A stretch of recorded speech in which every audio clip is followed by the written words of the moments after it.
This conference will now be recorded. Well, good morning, commissioners and the public. Welcome to, I think it's the 38th meeting of the Recycling Commission. I call it, which is short for the Statewide Commission on Recycling Markets and Curbside Recycling, which is too long. So we'll go ahead now and we'll start by bringing the meeting to order and doing a quick establishing a quorum. So I'm looking in our chat and I am not seeing John Bouchard. I am seeing Kadena. I am seeing Davis, Dell, Don Levy. I'm not seeing Ferrante right now. Speak up if you're here. Kalpikoff, I don't see. Lapis, I'm not seeing. Nope, I'm here. Good morning. Oh, you are? Okay, great. There's Nick. Okay, Medrano, I do see. He's got to leave for an hour in the middle. Commissioner Osagura is here. Myself, Commissioner Schneider, I do not see. Sky, are you here? Yes, you're here. Toyota is here. Valle is here. And Ward is here. So we have 1, 2, 3, 4, 5, 6, 7, 8, 9, 10, 11, 12. 12 of 16 is a quorum. So we have established the quorum and hope we have Commissioners Bouchard, Ferrante, Kalpikoff, and Schneider join us here soon. So with that, we'll go ahead and continue on to agenda item number 2, which is review and potential approval of the meeting notes. Hopefully everybody's had time to review them. And if you have any suggested edits, now's the time to bring them up. And if not, I'll entertain a motion to approve the meeting notes from March 16th. Anyone? To approve the notes. For a second?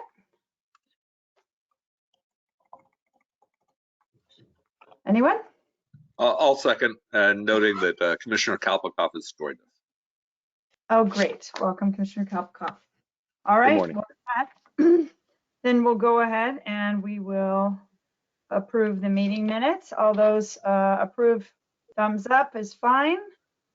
And if not, I'll have to say I missed a meeting. right. Do you want to abstain? Yes, ma'am. Thank you. Okay, so I have an abstention by Vice Chair who was not present at the last meeting. And anybody else wish to abstain or vote no? Okay, then that motion approves. And thank you very much, commissioners. So we will go ahead and move on to agenda item 3, which is public comment review for items not on the agenda. Do we have CalRecycle any public comments, please? Hello, this is Audrey from CalRecycle, and we received a comment from Sean Levi on April 1st from Planet Green, subject California printer cartridge remanufacturing industry is in trouble. And the comment is as follows: the U.S. printer cartridge remanufacturing industry is in trouble and needs the Commission's immediate help for a legislative and/or administrative policy to stop the sale and distribution of imported single-use clone and/or counterfeit printer cartridges. These cartridges cannot be recycled because they are designed and built only for single use. Energy Central estimates over 375 million printer cartridges are dumped in U.S. landfills annually, creating unnecessary plastic waste. Imported third-party single-use cartridges use up natural resources and release greenhouse gases during its production. Manufacturing one toner cartridge emits around 4.8 kilograms of CO2 and more than 2 ounces of oil is required to produce a single inkjet cartridge. Through online shopping, these cartridges have flooded the U.S. market, sold direct to consumers, undercutting remanufactured cartridges using deceptive and anti-competitive business practices. Immediate action is needed before the U.S. circular economy is eliminated and leaves the state and the country without a solution to recycled printer cartridges. And that's it for now. Okay, I will note that I posted, actually Ted posted, Commissioner Ward posted comments and pictures of the problems that he just described. For background, the industry had quite a significant presence in remanufacturing these cartridges in Chatsworth, California. They have already had quite a few businesses lost because of this problem. And I consider it a serious infrastructure problem. If we do not do something as a state, we could very well lose the remanufacturing infrastructure we do have because we're allowing non-recyclable cartridges to be sold in California, labeled as recyclable, and there are examples in the commission documents that were sent to us, the pictures there in the documents on Google Docs. So my suggestion would be that we take this up, because once again, we don't want to lose our existing infrastructure for source reduction and reuse. We have to preserve it and we have to act, or we're going to lose it. So in fact, I will let you know also while I'm talking about this, about how inaction leads to destruction of our existing infrastructure. We did find out this month that Aquafil does plan to move one of their 2 carpet recycling lines out of Woodland to another state because they were not getting enough carpet, as I had warned. So unfortunately, when we don't, as a state, take action, existing companies will leave. And that's where we are here. So I would encourage us to possibly give this to the source reduction 2-person committee to take up and come back with a proposed policy. I have actually already worked on a policy with these people, and I can give you that to review, but I think it's on the source reduction side probably. But if others want to weigh in and have a different thought on that, I'm all ears. Since I'm on the source reduction side, I'm interested in engaging on it. But actually, as I look at these things, to me, one of the things that first comes up is whether or not there's a cop on the beat. So as Jan Dell has repeatedly mentioned, to me, if there isn't somebody responsible for enforcement specifically on these kinds of things, then it kind of falls through the cracks. I'd like to get Commissioner Dell's input on that, if I might. Commissioner Dell? Enforcement, yes. There's so many existing laws on the books, right? Adding new laws, unless the laws add enforcement mechanisms or rewards, or what's sort of known as PAGA, Private Attorney General Act, which is actually California's PAGA, has just come under review in the Supreme Court. Unless there's some sort of, I'm going to go ahead and just say vigilante, unless there's some sort of mechanism where the public can say, hey, this is illegal. Hey, I'm calling this out, and you've got to be fined at a fine that matters to them. Then we're going to continue to have counterfeits. And I'm very concerned that we've got counterfeit recycled plastic coming in from Thailand right now. So this is a huge concern overall, enforcement. And I think this is just one more flavor of the larger enforcement issue. I mean, while it is a specific waste prevention one, to me, it's, again, plastics are a production thing. As long as plastics are really, really, really, really, really cheap, then making reusable things is harder because there's no material savings or cost savings for material preserved. So it, to me, does strike as an enforcement issue, but I'm not exactly sure the right way to craft that. So unusually, I think I'm actually going to suggest that I work with Commissioner Dell on this and sort of crafting some sort of larger, what can we suggest for an enforcement mechanism for these kinds of situations? And I'm going to make a suggestion too, is that we reach out to the OEMs, the ones that actually these counterfeits are being sold against their original truly refillable products, because I've heard from at least one of them that they are in court suing these companies, and wonder if that's also, there's multiple pressure points. So one of them is changing rules, but the other one is enforcing the rules through the courts. And so maybe we should ask some of the OEMs to join us and see if they have any insight as to what is happening here. Are they being successful? Do they need help in these efforts in the courts? Or do we do what we can to just bring light to this problem before it's too late? And we also put in the Google documents, LA City has already adopted a resolution in support of legislative action because they are so concerned they're going to lose their industries there. So there is that, and that can help drive state policy and discussion. So I would be happy to see. I can't. It's too bad we are forced into this two-person situation without public meetings because there's so little we can do. I'd Well, like to help. I defer specifically on the inkjet cartridges. I defer Commissioner Sanborn and Commissioner Ward for you to work together on that. There's a big issue of enforcement.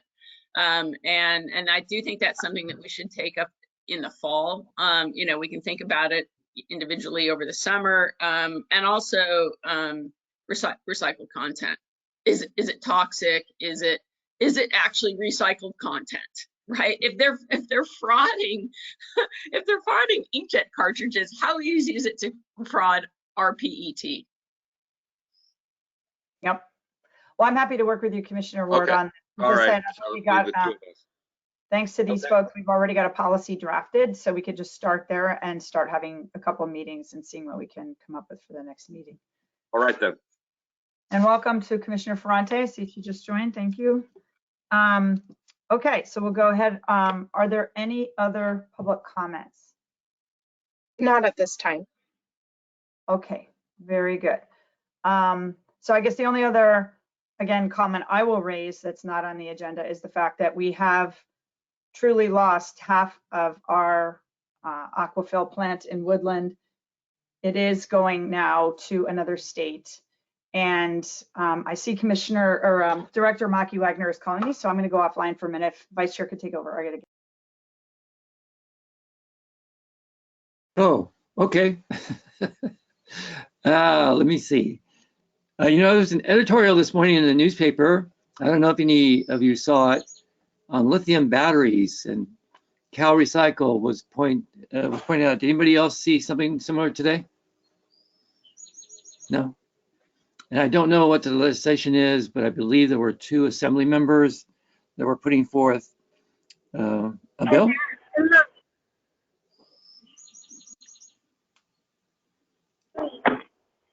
Yeah, I believe I'm sorry. The editorial was in Cal Matters. It was. I'm gonna go back on mute because my son is screaming at the moment. It's no problem. Okay, he got very excited because he saw a train. Oh, great. Sorry. So the editorial was in Cal Matters. It was by Senator Newman and Assemblymember Irwin in support of their battery recycling legislation that they have introduced. Thank you, Commissioner Lapis. Appreciate that. And also, did you all see the breaking news? The governor has released some funds for the bottle bill. Anybody see that one as well? I'm sure we're going to cover that today, hopefully when Rachel comes on and talks about Cal Recycle. Some big bucks. Yeah, this consumer is not happy. who lives in a redemption desert. That $100 million that is going to be given away to double redemption does nothing to help everyone in this area, including senior citizens, get their nickels and dimes back. So hopefully there'll be some changes to improve that. It's great to see them spend money, but this consumer is outraged at the $100 million giveaway. Okay. I'm back. Thank you, Vice Chair. And I do want to let you all know something that we were just informed of. Apparently the governor's executive order allowing us to operate virtually has expired as of last Friday. Whoops. What that means for us is that we literally, if we vote on anything today, it could be challenged. This also raises the issue of what I've always said about sustainability of this commission. Without any funding, without legal support or protection, quite frankly, or any staffing, real support outside of what Cal Recycle's been able to do, I think this is going to be a very challenged commission. We would never have been able to do this had we not been able to operate virtually. I have no idea how many of you could be able to physically show up in one place at your own expense, even monthly, to do this work. So we are now basically at a place where we cannot vote, we cannot truly operate legally, unless we go in person. Madam Chair, question. With the expiration, is there any chance that we can ask that it be extended, or has it just simply expired and needs to be renewed? The reason I didn't think about it is because the board I serve on, we've been able to extend that until now. I suspect I'll find out from that board as well that the governor has repealed the ability to do that. So I guess this is across the board as of Friday. There is no more exemption. Commissioner Davis, then Dunleavy, then Sky.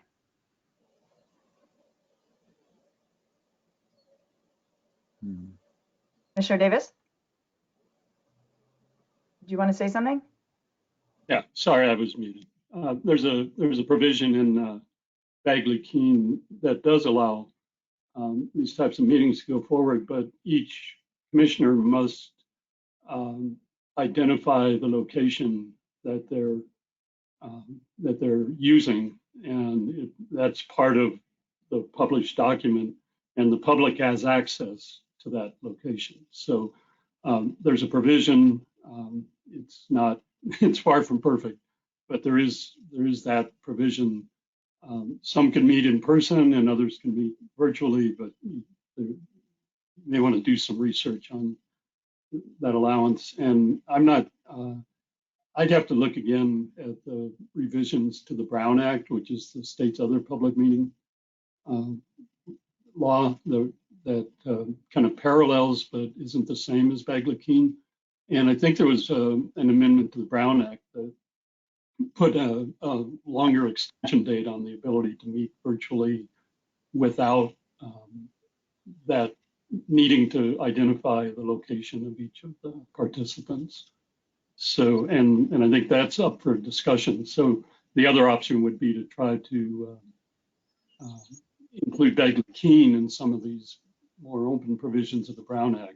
It's a lot of Brown Act are plan to continue meeting virtually. John, Can I make a point of order? Point of order, go ahead.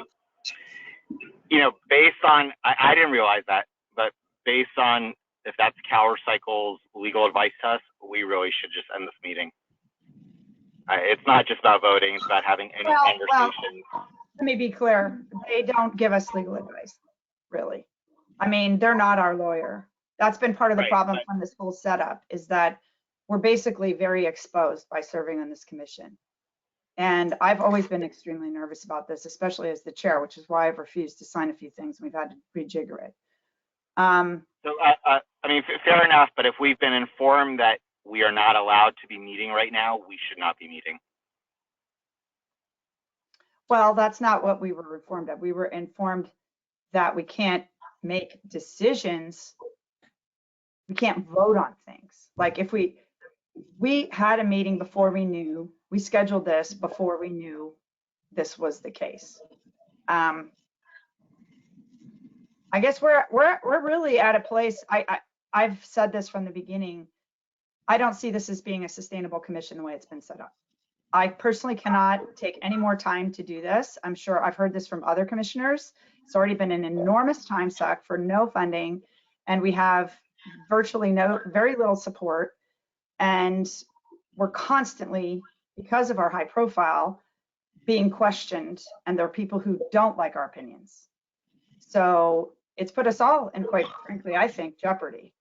And I'm not comfortable continuing this way unless we rejigger this. And this to me is a discussion with the legislature as to whether they want to continue to have this commission and how they set it up.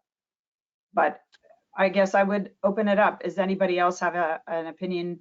I think we should let other people speak to this because we have a motion. Yes, Commissioner, I think Commissioner Sky was next and then Commissioner Segura. Or was it Dunleavy? Yeah, I think Dunleavy was before me, so go ahead. Yes, thank you. Yeah, I think we're really in the chicken and an egg situation. If the executive order expired, I don't think it would be prudent to continue, but I would still like to take the time available to hear from Director Wagner, just to get her comments on the policies that we've already enacted and then potentially end the meeting. How we go about figuring out future meetings that we could actually take actionable items on. I don't know if that could be done through email or through Cal Recycle setting things up.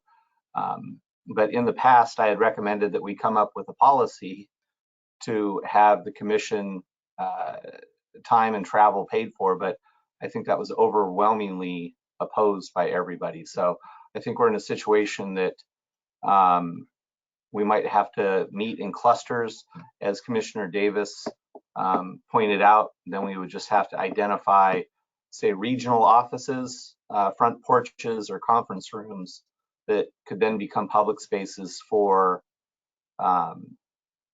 people to host the meetings without all of us having to gather in Sacramento or Fresno or Chula Vista or Del Norte.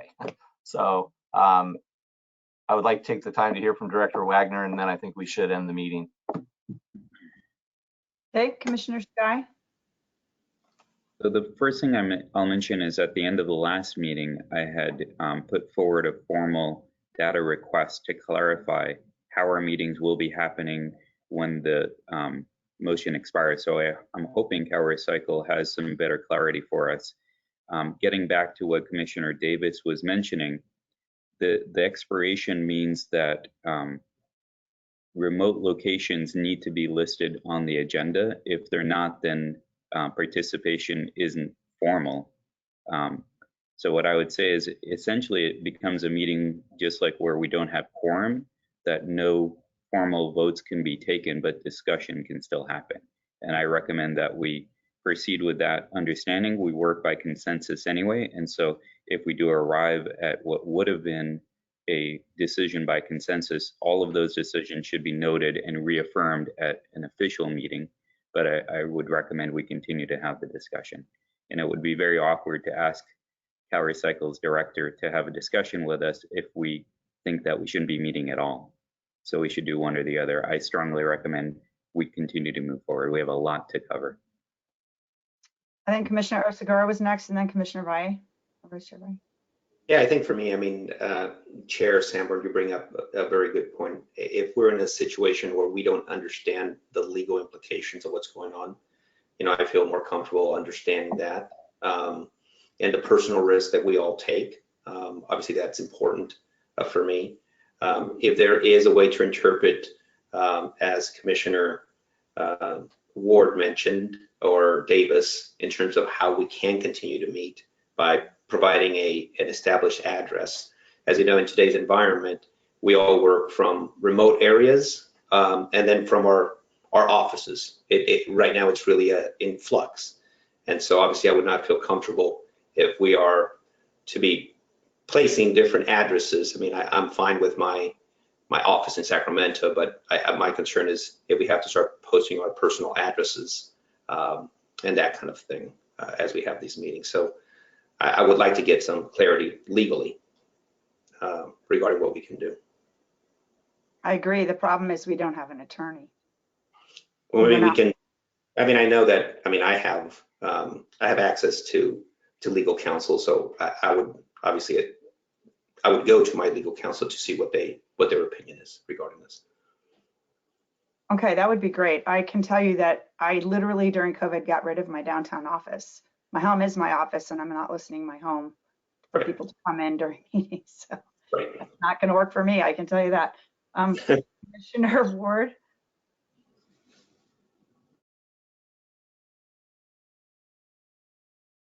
Sorry, you're muted. Commissioner Lapis was ahead of me. Did he have anything more to say? He spoke first because he had a point of order. Okay. Through the ESJPA previously, they had detailed the legal requirements for posting remote meetings, and it pretty much says, as it's been summarized here, it's got to appear on both agendas. You essentially have to post the agenda in advance 72 hours ahead of time, just like that was the sole meeting location. It's just that they all have to be listed. So it would be a significant additional complication for every meeting where we did try to do it even in a cluster of things, but clearly there would have to be several clusters at the very least. Okay, I don't see anybody else. Is there anybody else who'd like to speak to this? Commissioner Valle? Yeah, the work that we've done has been important to our industry, and we've woken up a lot of people. And granted, there are people who disagree with our positions, but I think even those people value the opportunity to speak about their respective industries and stand in a public setting and present their case. So I don't want to abandon this just because somebody says you can't meet virtually anymore. I would like to suggest the chair, the vice chair, and Commissioner Davis pursue conversation about Bagley-Keene, and that we contact Senator Eggman's office and enlist her help to see if we can go to the next level and bring additional transparency and legitimacy to our work. But again, there is too much. Even today's agenda is jam-packed with very important items that I believe the public wants to hear about. I'm not going to walk away from this without a fight. So I want to continue this conversation. And I, as much as I respect the knee-jerk reaction that we should simply adjourn. We have, is Rachel going to be on at 9:30? Correct. Let's bring her on. Yep, she'll be on in just a minute. There is a public comment. From Gwen McClellan, subject online meetings. This is such a valuable commission. What can the public do to support the continuation of this commission, including online meetings? Thank you. I agree with Vice Chair Valle. I think at this point, probably he and I should just go straight to Senator Eggman and ask for help. I've been thinking about doing that, but this session has been so overwhelming with bills and things that I haven't been able to do it, but this is to me top priority now. So maybe the vice chair and I can go contact her immediately after this meeting and let her know what's happening and see what we can do. I personally think this commission needs to be rejiggered. It's not clear enough who's in charge.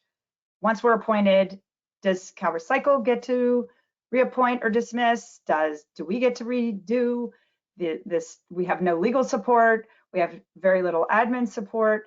And it's not sustainable the way it's been set up. And especially for small NGOs like mine to commit this kind of volunteer time, and I have to fundraise for my time to be here. It's very, very burdensome, but it's valuable. So I think everybody agrees that it's valuable. So we'll see. Do we have the director on yet? Is she here? Not yet. I think here's how we'll operate for right now. Is that my understanding is that we are not operating outside of the law if we don't vote on things, because we found out literally during the meeting this was the case. And we're not going to take any action today, but we're going to listen to the director. Well, I submit that Commissioner Sky's read is accurate. I can see Commissioner Lapis dropped and then joined back on, so I wasn't sure if he had left for intentionally. But I think we should just proceed to listen to the director and then make a decision and have this meeting, but not vote on things until we know, and we'll figure it out before the next meeting, May 4th. And we'll report back to you via, the way we do emails so the public knows is it's all BCC and just to Cal Recycle, so that we can, and it's all public, it's going straight to Cal Recycle. If we have to just share like what's happening at the meeting and so forth. Very little communication happens that way, but like just before this meeting, I sent an email out that way. And Chair Sam, would we listen to the rest of the presentations and then not opine and wait till the 4th to provide opinions? So do we just listen to the presentations and not provide opinions? That's probably a good idea. I mean, I think that would be a good thing, because we go ahead and present, folks present the material, and then when we're back on May 4th, then at that point have a discussion, because I would feel more comfortable that way, right? That then turns into presentations, people are hearing them, and we don't make a decision and we listen to them and then we adjourn and then we'll take it back on May 4th. Agreed. That sounds, is there anybody who's uncomfortable with that tactic? Commissioner Dell. Yeah, I'm uncomfortable with it because this commission has stature, and when things are presented, they're seen by the public as being credible. And unfortunately, earlier this year, we had a subcommittee that had testimony by outside people that was flat out false on paper, and all paper has PFAS. And I'm very concerned we might hear something today that's flat out false, and I would like to be able to say the facts do not show that that is true. And if I'm not allowed to do that, then I feel like I'm just an audience to whatever is presented and giving credibility by listening, but not able to have input.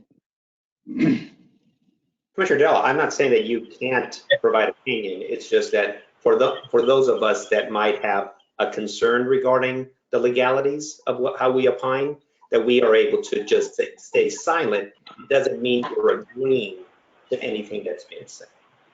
Okay, so this isn't a gag order on everybody then. It's just whoever chooses to not make a comment can stay silent?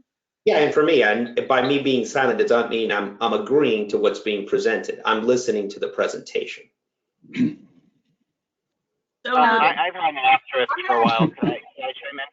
I'm going to interrupt, yeah, because Nick had been in the chat, so we'll go ahead with the commission. I'm in there too, Heidi. I have something to share. I understand. That's why I have to stop people jumping in.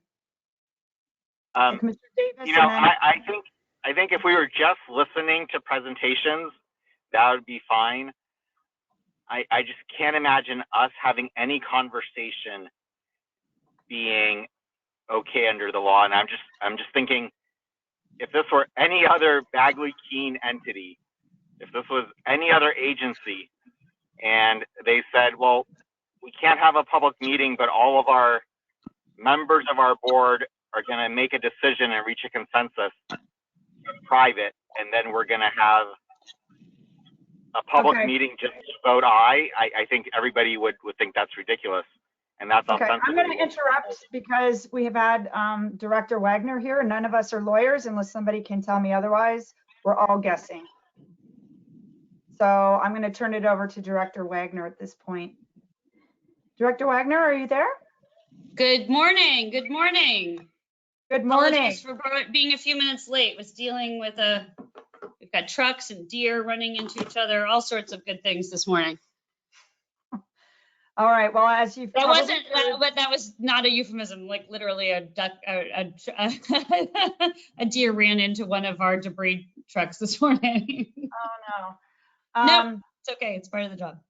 Okay. Well, we just wanted to let you know that we appreciate being let know that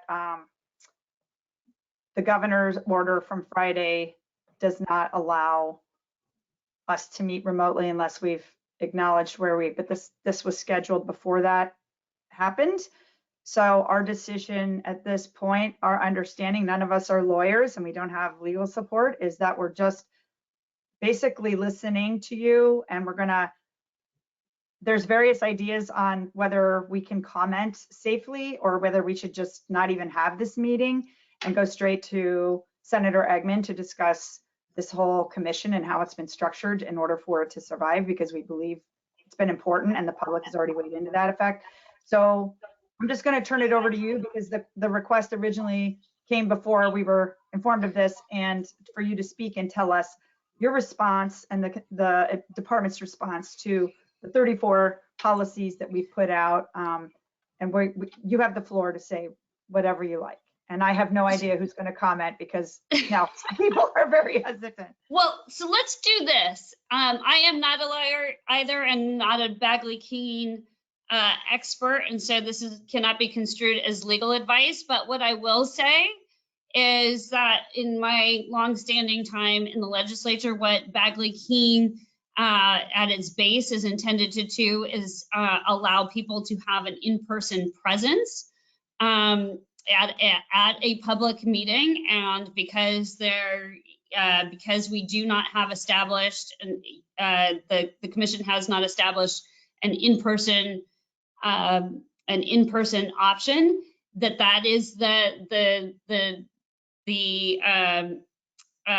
conundrum within Bagley-Keene. But I think if that a discussion is happening right now in a public way, and that people have an opportunity to be a part of that discussion, I think that is okay. If you keep this at a discussion level and not vote on anything today and take action where the public does not have the ability. So if you carry over any voting items, I think that that a discussion today should be okay. Now, I am not a judge, and I am not an attorney, and certainly not a Bagley-Keene attorney, but I think that we should be okay to have an open discussion today. You're all here, we're all here.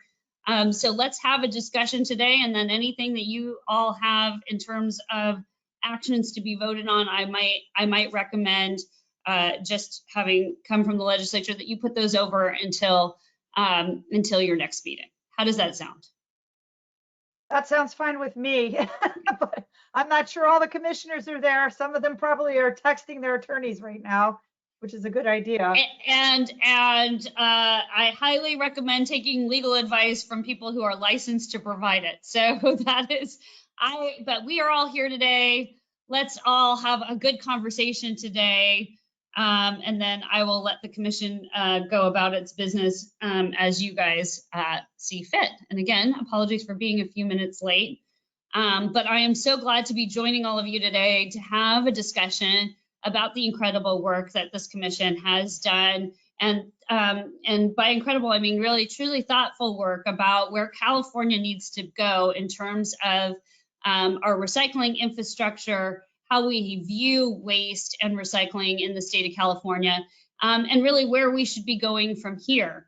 I so appreciate and went back, I had talked to Heidi last week on something completely separate, but I said I was really looking forward to coming and joining the commission, and spent a good period of time last night going through your report again, because you did go through and have very specific recommendations on various areas of the waste stream. And I don't know if what you would like to do is have a conversation in principle about the report that you've put together, the specific recommendations, or the general recommendations. I really want to make this conversational with all of you, but my overall reflection on the report that you've put together is really truly aligned with where I think the state of California is going and the department is trying to go, which is the construction, of a circular economy here in the state of California, and the evolution of the way that we look at not only our waste stream, but our recycling stream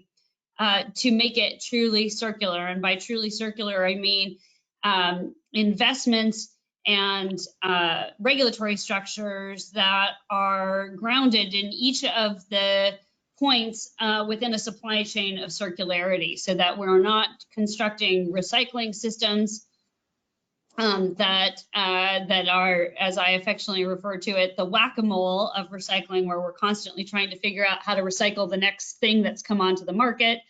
How do we invest in infrastructure like in our EPR programs to ensure that you have a regulatory certainty and supply chain certainty that truly reflects the industry that we're trying to build. And most importantly, which I think gets both to your messaging around the precautionary principle in toxics, but also about source reduction and overall circularity, is designing for the future lives of any given product. And I don't know how many of you know this about me, but coming from the Senate Environmental Quality Committee, I spent a lot of time working on green chemistry, which is very much the very first base principle of green chemistry, is design with intentionality. The fathers of green chemistry have that at the very base of all of their writing, that you design with intentionality. So when I look at your report, and what the commission has really focused on is intentionality at every aspect of not looking at a waste stream, but a product stream that thereby has its next life predetermined and pre-designed into its design and sale. So that's my overarching idea. I'd like to make this a conversation because I don't just love speaking at people, especially in a remote setting, because I can't really get a sense of whether or not what any of I'm saying is resonating, but would really like to put it back to all of you on how you would like to proceed and whether or not you would like me to go into any detail. Commissioner Ward? Thank you so much for coming and speaking to us, Director Wagner.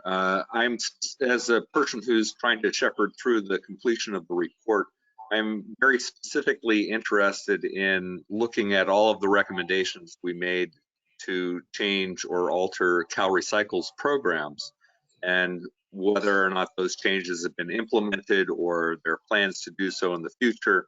But we are, in the next report, going to try to summarize some of the responses that we've seen from the legislature, and equally important are the responses and the changes that have been implemented in Cal Recycle. And as a volunteer organization, we really don't have the capacity to track them. And so that's one of the things I'm specifically interested in here.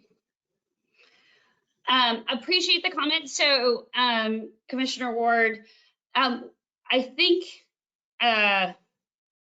I think I can answer that question broadly, that I think a lot of the changes to our existing programs that the commission has been interested in very much aligned with where the department was trying to go, insofar as where we have the authority to make those changes. So the example I would give is there was a recommendation specifically around well, I'll start with RMDZ and the expansion of market development and how do we get to more of an emphasis of market development. And as you know, the governor in his budget last year created the Office of Innovation, which we are now formulating and staffing up, that will be really focused on market development and using our existing grant and loan programs to facilitate those innovations in recycling, remanufacturing, and design to do so. So I think that's very much aligned. SABREC is another one where we are looking to figure out how to upgrade or update those policies. That one's a little bit trickier to do it on an administrative basis. And as you may know, there is legislation outstanding that would update some of the SABREC requirements to be more reflective of industries today and state uses of various procured products. I will say that some of these changes are challenging because, going back to RMDZ for a second, making changes to that program has an impact on obviously the current zones.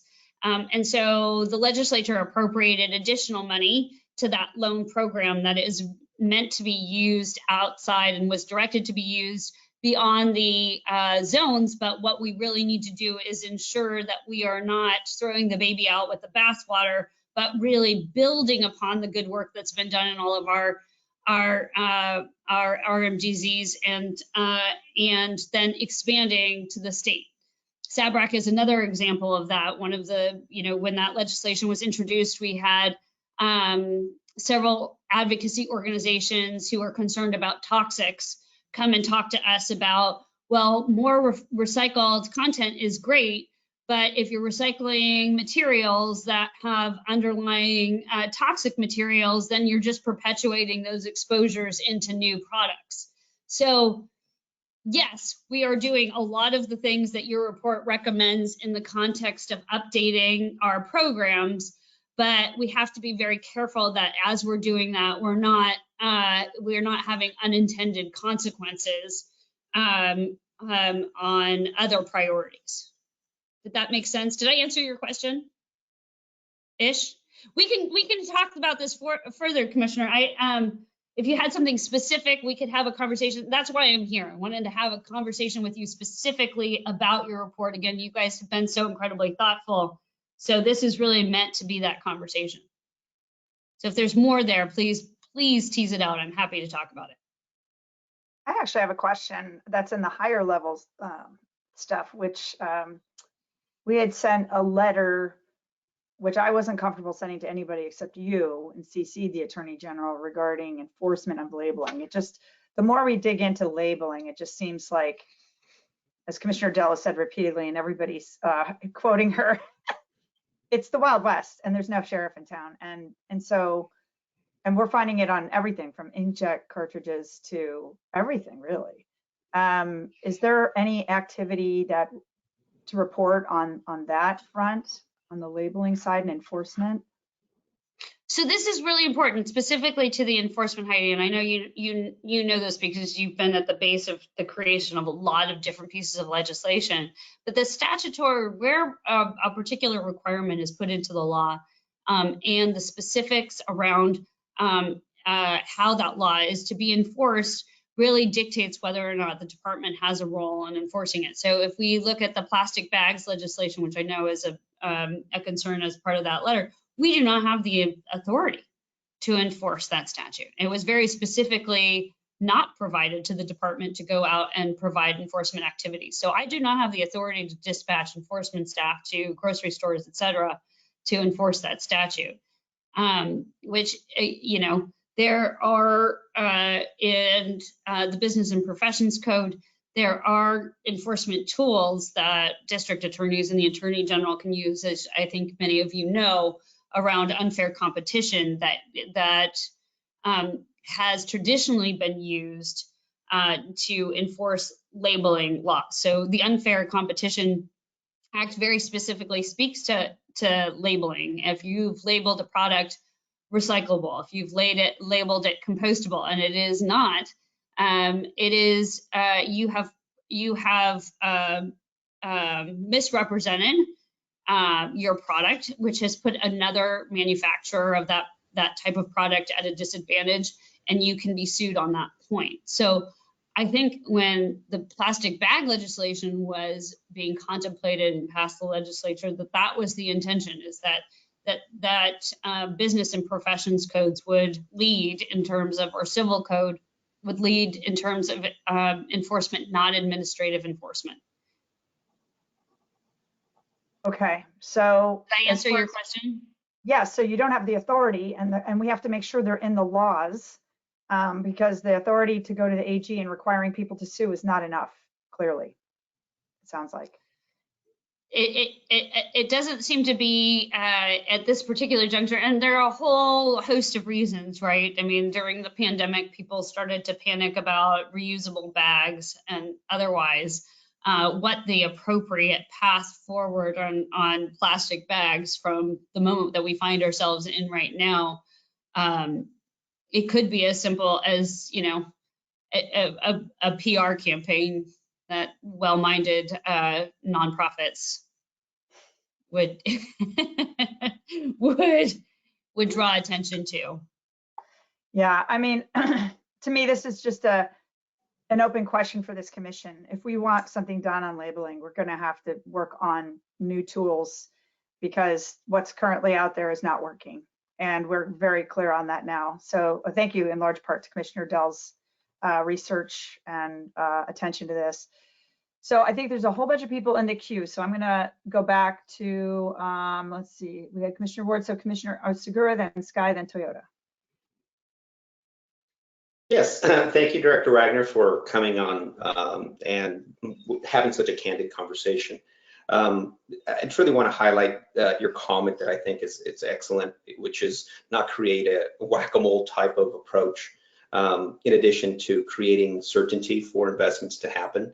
I definitely think there's needed work in aligning the different regulatory bodies to create that certainty. We sometimes are receiving different messaging. So, you know, whether it's development of facilities, whether it's investment in vehicle technology, whether it's the implementation of programs. Sometimes when we hear different regulators provide different messaging, it becomes very hard to understand what it is that we need to do. Or worse is that we've created a plan of investment in facilities or in technology, and now we're either slowed down, either having to stop the investment, or quite frankly, it takes way too long to get things done. And so definitely would like to hear, additional comments from you regarding, how do we create that certainty? And obviously there will still be risk, but what concerns me is when, the regulatory bodies are saying different messaging that really creates a problem for us. Yeah, I couldn't agree with you more on this point, and this is something that I struggle with a lot. So I'm not gonna, comment on other regulatory bodies and their actions. But when I look at things like our loan programs or our grant programs and how they interact with the statutory requirements they have. So let's take 1383, for example. And as we are setting up composting facilities or anaerobic digestion facilities or co-digestion facilities, part of what we've heard and what I think is really important is knowing that when you're making those private dollars are coming to the table to make those investments, that you have the regulatory certainty on the front end in terms of permitting and understanding what is going to be required in order to build that facility, but also understanding what tools you have available to you at the state level to do that. And then, as we all know, in the world of recycling, making sure that you have the supply to actually justify the type of facility and the size of facility that you are building. And so as we are thinking about 1383 implementation, this is really key in my mind. And I think one of the things that I truly appreciate about our regulations is that requirement on the front end from local jurisdictions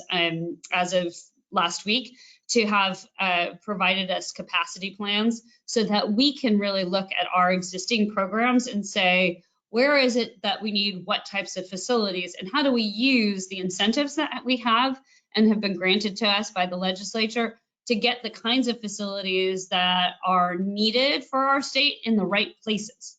So for example, how do we take, if we take the Central Valley just broadly, we all know that there's a huge opportunity there for really high quality compost.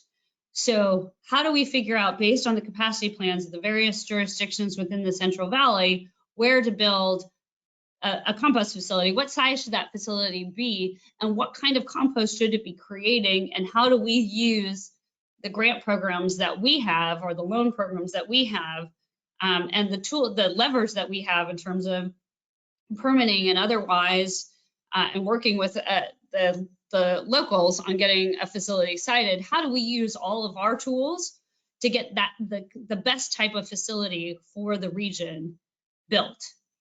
I hear, I think we are, I hear you on the other regulatory structures and other regulatory agencies. That part is a little bit trickier because I don't have the ability to direct other regulatory agencies in terms of their mission to take actions that benefit the types of facilities we're trying to build. But those are ongoing conversations that we have with other regulatory agencies where we have overlap. How do we align? How do we best align our regulatory obligations? And that is sometimes tricky because they don't necessarily line up exactly neatly as we'd like them to.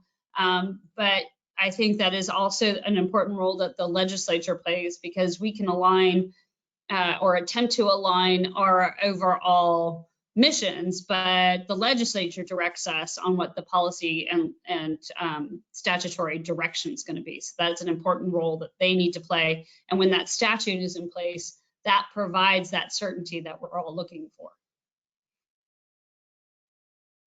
Thank you.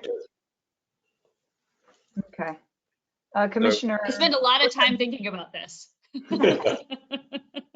And we're dealing with that on the ground floor. Yes, I know. I know you are. I know you are.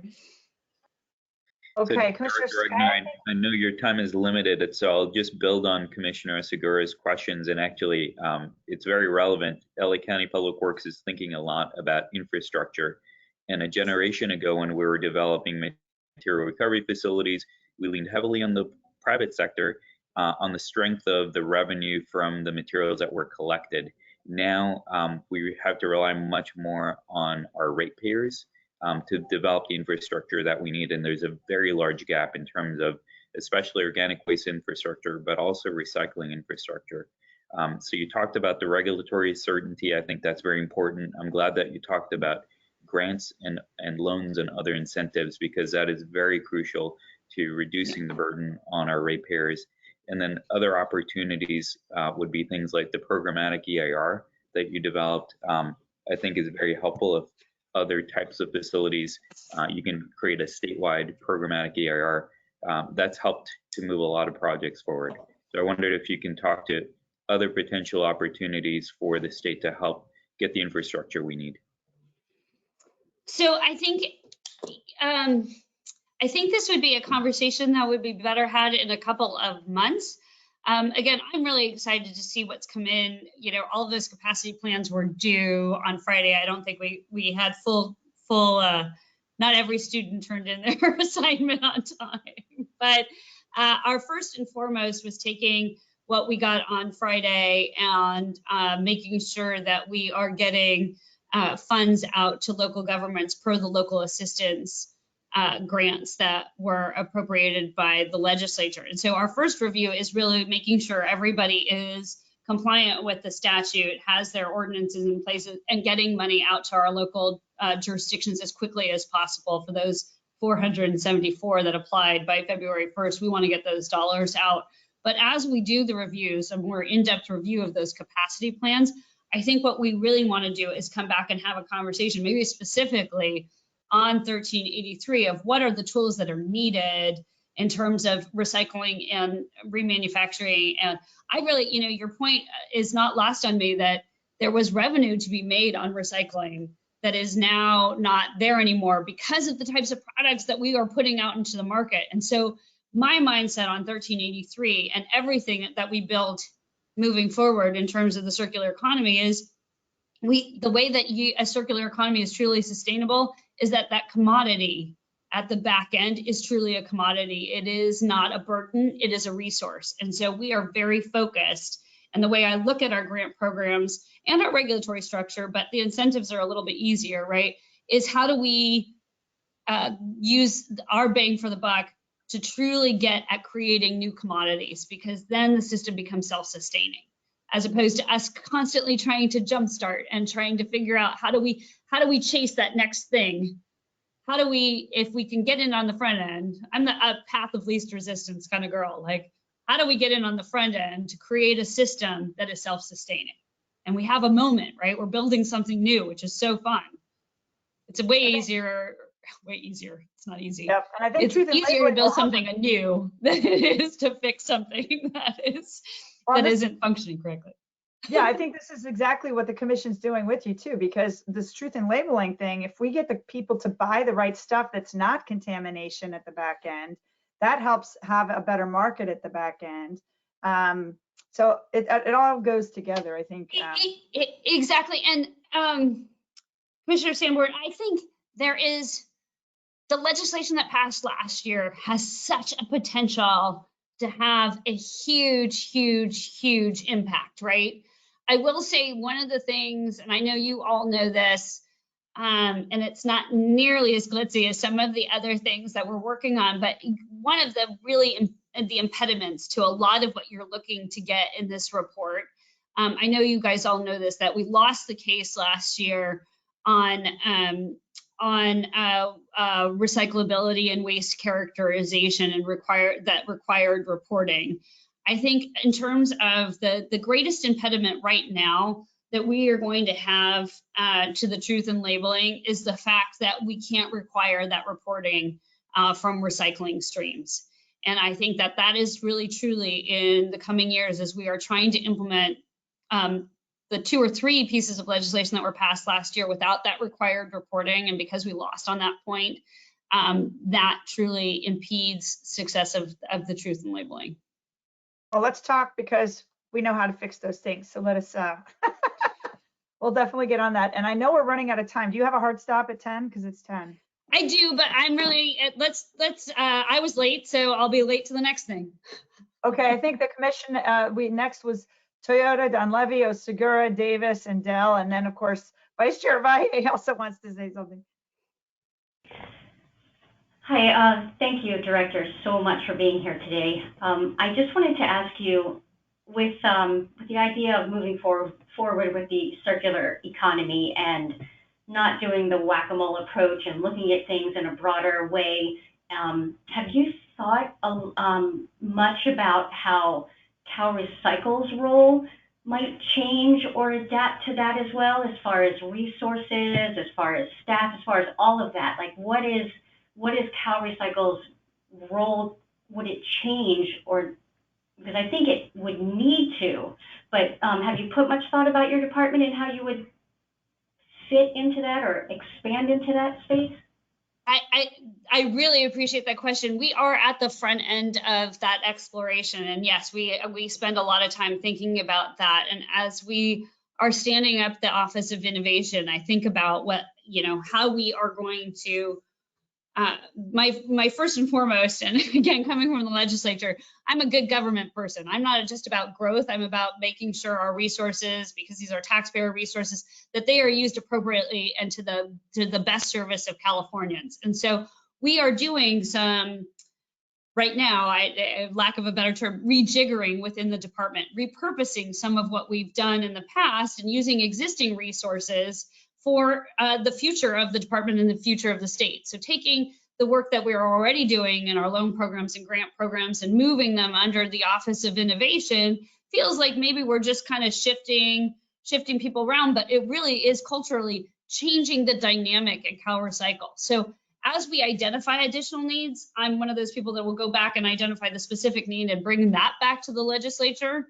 And that's what we're doing. So we have the Office of Innovation. We've also built in the last year the Office of Regulation that came with a couple of additional attorneys. So what we did is we took all of our regulatory activities, and rather than having every time we had a regulatory action taken or a direction for regulation, rather than having program staff stop what they were doing to go work on regulations for a bit, we are now going to have designated legal staff whose job it is to craft the regulations, utilize the program staff expertise, but really make a very legally defensible regulatory package. So it's going to create efficiencies, but also reduce legal liabilities because of the consistency that we will get across our regulatory packages. So yes, we are evolving, but I'm doing it incrementally and identifying the specific needs that we need and filling those gaps as opposed to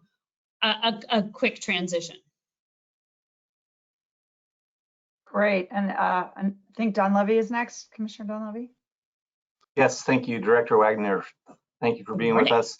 I want to talk to you about Assembly Bill 793 by Ting. I'm sorry, Commissioner Don Levy. I think we were scheduled, this agenda item was very focused, and because of the conundrum we're in with this new information, I want to be super, super careful we stick to the agenda. But I think we were only talking about what policies we proposed and her feedback. So if it's on something else, I would really be appreciative if you could do it separately.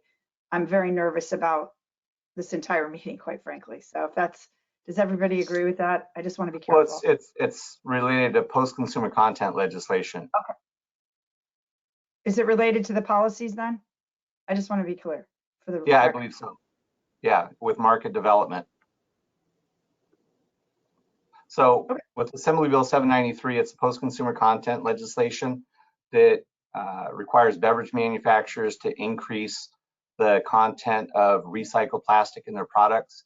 It went into effect this year. We've seen the PET prices go up, which is fantastic. But there's some fine print in the bill that has a de minimis provision that exempts small producers of beverage containers. And if they do not pay more than $15,000 per year in processing fees to Cal Recycle, they become exempt. Container Recycling Institute has identified a potential fatal flaw in the bill. The de minimis provision is 14575 G3A that says if a small producer or any producer pays less than $15,000 a year, they're exempt from the post-consumer content requirements. But unfortunately, we've seen the PET scrap prices go up, which is going to cause the processing payments to recyclers and curbside programs potentially to go to zero by the end of the year.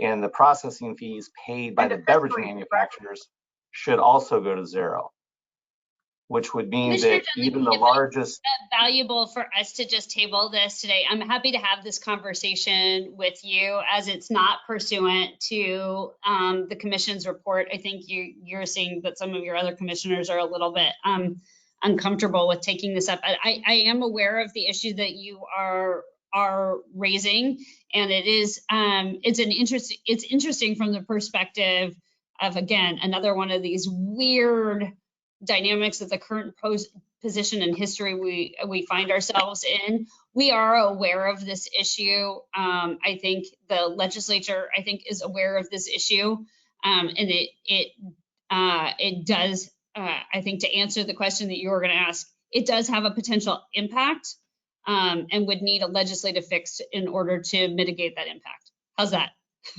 And happy to talk more in detail if you would like. That helps. Okay, Thank you. That's okay. And then we had Commissioner Davis, if you still have time, and then Commissioner Dell, and then we've got public comments. Hey, Rachel, I wonder if you could comment on the letter that went to, I think, from Department of Finance letter about the changes to the CRV program, the increased proposal to increase expenditures. And I guess a couple of questions. One, there's a reference to emergency regulations. I assume that would treat the program in an emergency situation, right? So you'd be able to basically go through an expedited process to fix some of the programmatic elements that were outlined in the letter.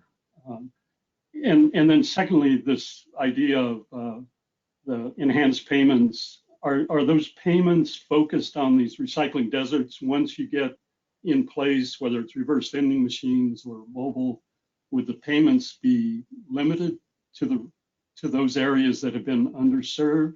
Or is the idea that you would somehow open up the whole state to for the increase? So two questions, if you could. So I think first and foremost, as you all know, this was a proposal that was put forward as part of the spring finance process that we put forward or sent to the legislature on Friday. And the reason we put forward this proposal is because consumer habits during the pandemic and continue today are indicating that people are buying a lot more beverage containers. It has increased the overall amount in the beverage container recycling fund pretty significantly. And so we chose to put forward a spring finance letter as opposed to a May revised proposal because we continued to see these trends, and we anticipate there to be more than $600 million by the end of June. There isn't currently, but by the end of June, we anticipate more than $600 million in the fund. And as you all know and have indicated in your report, we have these recycling deserts in the state that I think for a whole myriad of reasons are difficult to serve. So our first and foremost goal was to use some of this funding to very quickly deploy opportunities for recycling and redemption in places in the state that don't currently have those opportunities. And that's the idea behind the mobile recycling and some of the reverse vending machines. And that could be permitted or put out very quickly. But in order to do some of these solutions that we have in this proposal, Commissioner, we would need to do it, we would need to have some regulatory framework. And so in order to do that, we would do that by emergency regs so that we could very quickly deploy the solution. And that is the purpose of the emergency regulations. The consumer credit that we've proposed, the $100 million, we are proposing it for any consumer who brings back a bottle and can. The purpose of the consumer credit is, one, to get money back to all of the consumers who are purchasing those products, and it is a temporary credit. But the idea is right now in our waste characterizations, we're not seeing those excess bottles and cans show up in our landfills, which is great news. But then what we're thinking is that they are stacking up in people's backyards. So we're thinking that if we can provide this short-term opportunity, and then in advance of doing the credit, deploy these other solutions like a mobile recycling opportunity or otherwise, that we can do it in a way that will get all of those bottles and cans out of people's backyards and keep them from going to landfills. So it really is meant for every California consumer. These are all dollars and cents that they've all paid. We want to give it all back to them, but we want to do it in a way that is fair. So we need to provide opportunity for Californians that don't currently have opportunity. Thanks. Did I get to it? Yeah, thanks. Okay. Great, and I know Vice Chair Valle, I can't remember if it was Commissioner Dell or Valle were next, but kind of went out of order a little bit. Go ahead, Dell, please, Commissioner. Okay. So, well, that's a great segue because I live in a recycling desert in South Orange County, and that $100 million giveaway is an insult to me and all my neighbors, including a lot of senior citizens. We still don't have access. The reverse vending machines will go to colleges. Taking a truck around on a very irregular basis doesn't do anything. I really ask you to take that $100 million and not give it away to people who already have access. We view that as our dollars that have gone into a bank somewhere. This should directly come back to communities that haven't been able to have access. But the bigger issue I wanted to talk about, I'm going to show that I am a licensed chemical engineer in the state of California. So I am officially licensed to say infrastructure will not solve this. We have got to stop putting the word infrastructure first. We will not be able to use an end of pipe solution to solve this waste stream, okay? The amount of personal waste that's gone up in the last 20 years, I think has gone from like 2.5 to 4 pounds per person. It is impossible to end of pipe do this, particularly on plastics. I believe there's been grant money given out to start plastics 3 through 7 recycling, and nothing's come of it. I think taxpayer money's been wasted on this. What is innovation is refill. We've got to put refill first, infrastructure for refill, and I commend Californians Against Waste for a ballot or a policy proposal on that. And let me just show what is happening in Europe. Nestle is switching from plastic pouches, hopelessly unrecyclable. Everybody watched the Tesco video that came out by Kit Chilell at Bloomberg. I met with him for 3 hours in London. I'm sorry, can you get to the question real quick? The paper. So my question is a comment. We will not infrastructure our way out of this. We have to reduce the amount of waste, and that has to be a focus. In fact, I'd like the name to be changed from Cal Recycle to Cal Let's Stop Making Waste, please. That's Commissioner Dell, that's a very long name and maybe not as catchy, but I don't disagree. We do so much more than recycling, and as the Commission's report points out, source reduction is absolutely key, and I think that's part of the conversation that we were having here today is what does it take to actually institute a true circular economy. The one point I would disagree with is that we do need infrastructure. But as we were talking about, designing our products for their next lives has to be a part of that infrastructure. When we look at full circularity, that means that there are investments and consideration everywhere in this economy. We're never going to get to zero waste by complete source reduction. What we are going to do is have a thoughtful strategy for each and everything. And I don't disagree with you. Moving away from products, those packets, my least favorite product in the whole wide world are those milk containers. I can never remember what they're called. Commissioner Dell, you'll know what this is. The shelf stabilizing milk containers that will never be recyclable. That will never be able to deal with. I couldn't agree with you more. Source reduction needs to be key, but it goes to the very beginning of my statement, which was designing with intentionality, understanding what we are designing for and where things go. I was listening to a podcast on my walk this morning about how we ended up having landfills in the first place and why we throw away waste the way that we do. And when we reconstruct how we got to the place that we are today, it is, we have to deconstruct how we got to the place we got today. So appreciate always, Commissioner Dell, appreciate all of your comments. I think we agree a lot more than we disagree, which is a great position to be in. And do you have time for Vice Chair Valle has a quick question? I think? Always. Last question. Director Wagner, a real quick request. The future of this commission literally hangs in the balance. The chair and vice chair are going to go meet with Senator Eggman. Can we count on your support, and or can you join us in that meeting, or can a member of your staff join us in that meeting? I don't know what the meeting is about, talking about the commission. I'm always happy to speak with you and to speak with members of the legislature, but I'm also very clear on direction that I don't take particular positions on legislation. I don't have a legislative role.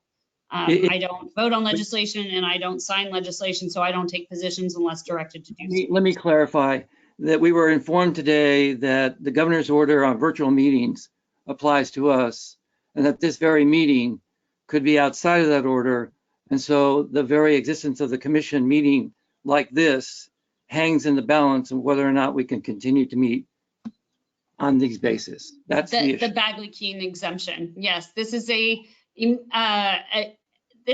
very hot topic for a lot of boards and commissions. Well, that's the question to you. Is that too hot for you? Well, I don't take, Commissioner Valle, I don't take positions on legislation and the construct of legislation or the law, because I am not a member of the legislature and I am not the governor. So I track behind the governor and his position, and he has not taken a position, so I cannot take a position. Understood. Thank you. Yeah, if we could get the governor to directorate to tell her, I will say this, and it's not a position on Bagley-Keene on the statute or otherwise. What I will say is that the governor has openly said that he's open to conversations about Bagley-Keene and permanent, not exemptions, but permanent opportunities so that we can expand access. So I know that those conversations are ongoing. I don't know what the nature of those are. I no longer work in his legislative office, so I have not been privy to those conversations in well over a year. But I know that those are ongoing conversations, and I think raising for Senator Eggman the fact that this particular format has worked well in an advisory capacity is, I'm sure she would, seeing as she authored the legislation that created this commission, think that was very valuable input. Thank you. How was that? So we'll have Vice Chair and I go talk to Senator Eggman, and we'll find out if we can weigh in on Bagley-Keene, because to me as an advisory commission, there's no way without funding I would be able to travel all over the state, and I'm sure I'm not the only one. No, and Commissioner Sandberg, there are a lot of commissions and boards. I should assure you, we're not the only body that has found this change in format to be advantageous to the work that you do. And so I'm sure the legislature is hearing from other commissioners and boards as well. Or will after Friday. Yeah. So I know that you've got to go and you've gone way over time. So thank you very, very much for your time today. We really, really appreciate it. And of course, you're always welcome back if there's anything you want to share with us, and we haven't asked, it's an open invitation. So just let me know if you want to get on the agenda. If we, of course, can meet, that's a whole nother question. We'll find that out soon.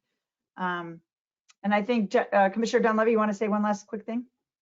Yeah, just thank you. Just a quick thing. Anytime we're talking about recycling infrastructure, let's remember that recycling centers where people can take their material back to, they generate the cleanest, highest quality material. The big MRFs, composting facilities, absolutely, we need those. But the front line of redemption and clean material that stays in California is our recycling centers. So they are infrastructure too. Okay, I think she's aware. Good of that. reminder. Very good reminder. Thank you, Commissioner. It was absolutely a pleasure, Commissioner Sanborn. Thank you for the invitation, and thank you for the incredible work that this commission has done. The report that you've put forward to the legislature and their recommendations, I think, is a lot of good food for thought. And again, is a without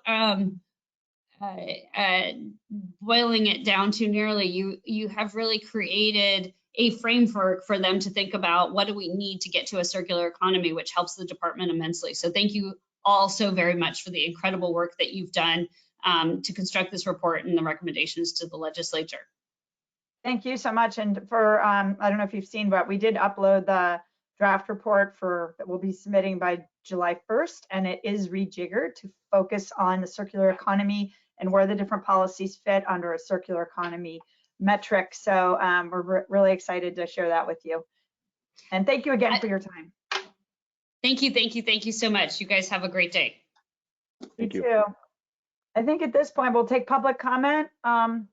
Audrey, if you have the public comments. Yes, we have two pending, both from Shirley Freaks. The first one is representing Elders Action Network. Commission must continue. This is too important to abandon. Look at the success we have had as a result of your work these last 2 years. Yes, it needs to be reworked to be covered by some of that surplus CA money to pay a stipend, and continue to look at this from the public and the industry points of view. We in the field need you and your work. And then we have another one from Shirley representing Waste Not Nevada County. Subject enforceability question. Are these new laws enforceable at the city level? If cities can make a law to reinforce the state mandate, will that help the overall intention? If so, we need to rev up at city and county level. And that's it for now. Okay, so the first comment was a comment and the second was actually a question. Can you repeat the question? Yes, it's also published on the website. Again, are these new laws enforceable at the city level? If cities can make a law to reinforce the state mandate, will that help the overall intention? If so, we need to rev up at city and county level. I'm not sure which law you're referring to, Shirley, but anytime the locals take action that support a state action, we tend to get better responses from the state. It just adds weight, but I'm not sure exactly what law you're referring to. So I don't know how to really respond. If you have a question, you can email me directly and I can pose that to people if I don't understand the question. It's Heidi@nsaction.us. Okay, thank you. And thank you for your support. And I don't think Shirley's alone. I just want to say that this commission has been incredibly impactful. Everybody knows it. In fact, I had a lobbyist tell me, just for the commission's knowledge, last week, actually with quite a terse tone, how irritated that they are at the influence that we have. Because if they don't like what we've said, we're actually being pretty effective. So that's why it's also a dangerous place to be, because there are a lot of people with a lot of money who don't like what we're saying. And it is very important for us to stay on the right side of the law and how we operate, et cetera. So with that, I think we'll go ahead and move on to agenda item number 6, which is design for recycling. We are just discussing, and I know a lot of things got posted late today, so I will just say these 3 next agenda items were already previously discussed many times. These are updates and we're not voting. So this is just a discussion. And we will discuss what we do next time, when we meet, however we meet. So we'll go ahead and turn it over on design for recycling. I'm trying to remember who was the person that was in charge of that item. Was that Commissioner Ward, who was design for recycling policy? I believe I've been spearheading the latest amendments, and I believe Commissioner Ward is helping to bring up the latest version on that. Yeah, thank you. This is the one that was going to merge, correct? Yes. Thank you. So thankfully, we already have a lot of the discussions on this, so there's not a lot for me to cover in terms of the changes. We really, my goal was to take the comments and feedback on both of the related policies. This was on thermoforms, and incorporate that into the version that you see here. I think by and large it was already there. So a lot of these edits you've actually already seen and we discussed last time around. So you'll see the additional edits are the ones that are in the highlighted area. So just some clarifying wording. And this is based on some of the comments that commissioners had. And I think a common theme with all of this is that we don't want to reinvent the wheel. If there's already regulations that are moving forward, we were referencing those. If there's already policies the commission has approved, we're referring to those as well. You see that a little bit in this section as well. These other edits we've already discussed. We were deleting the some of the specific details that I thought were getting too much into the weeds, because we wanted this to be at a higher level. And then this we've already discussed as well, the reference to the other commission policies. We can keep scrolling down. And I think that those were all of the substantial edits, if I recall correctly.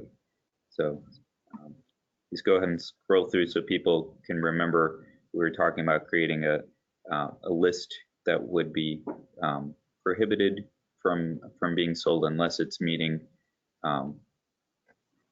these existing requirements, and referring to the labeling policy, which we've already adopted here at the commission. Let's say if there's any more discussion, we won't have any voting or decisions.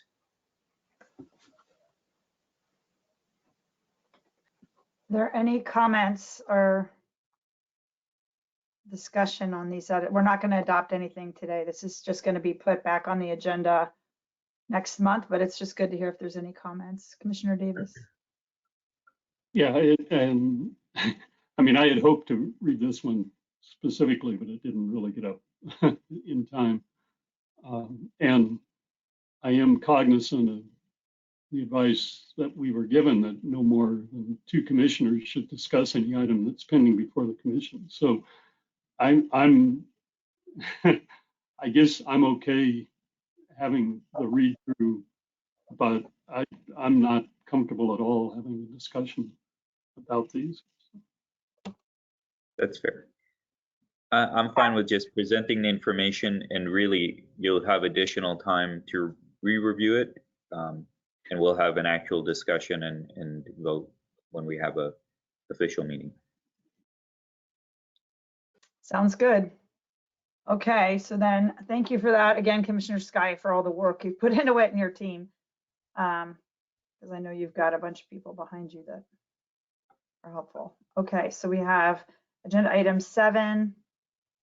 We'll move on to eliminating toxics and additives in plastic containers, a policy discussion.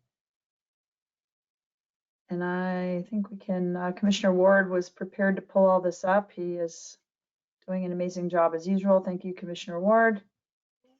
And Don Levy has had to jump off, so it's up to Commissioner Dell to share what you would like on this policy.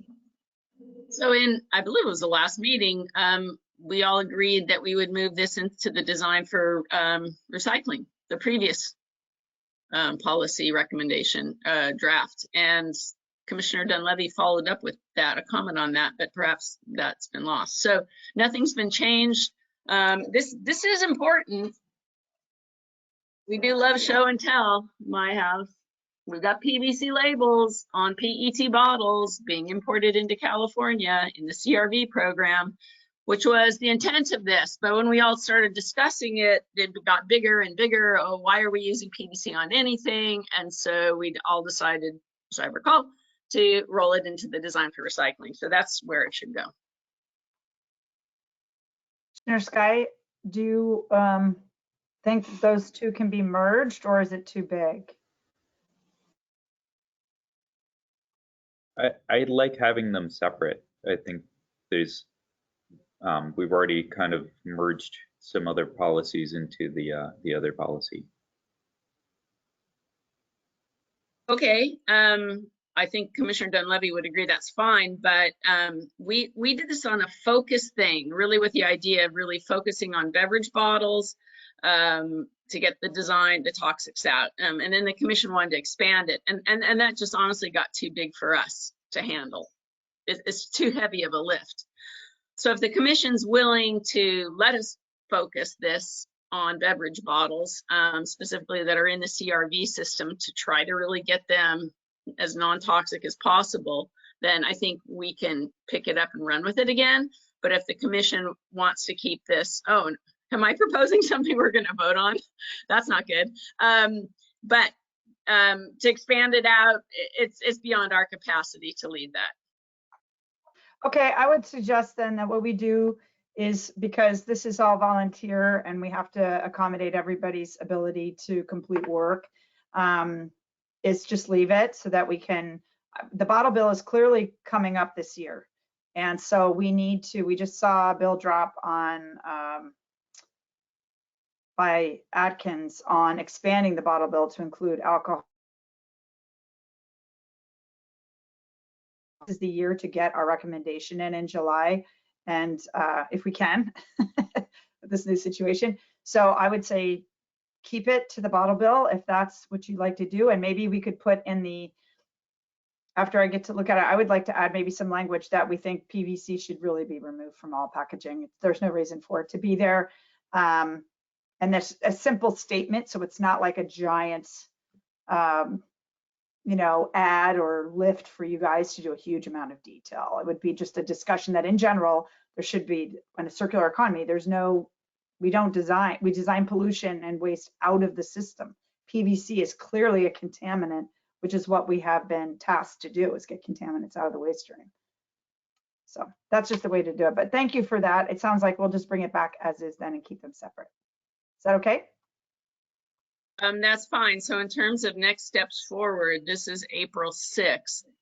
We presented this a couple times, I think, and then it was going to be expanded and changed. And now we're saying, okay, we can keep it like this, add another few words. I don't like using circular economy. I think it's all a bluff.